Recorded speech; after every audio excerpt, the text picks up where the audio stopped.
At least 3 of the 5 fires in Los Angeles County are still raging at zero containment, and at least 10 people have died. The devastation in California is on the mind of Montana's newly elected Republican Senator Tim Sheehy, who founded an aerial firefighting company in the state.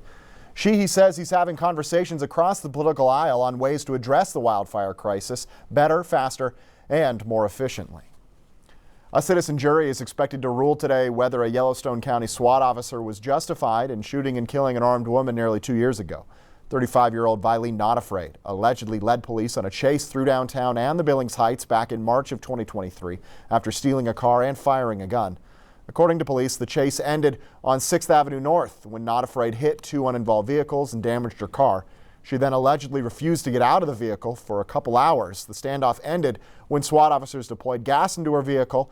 Not Afraid then was accused of pointing her gun at officers and was shot and killed by a sheriff's deputy.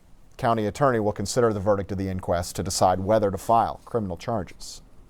The prosecution wrapped up its case on Thursday in the long-awaited deliberate homicide trial of Jacob Troxel. The 31-year-old Troxel is charged in the August 2022 shooting death of 29-year-old Michael Duran.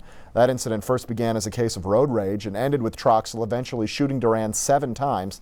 The defense will begin its testimony today, with the trial expected to stretch into next week.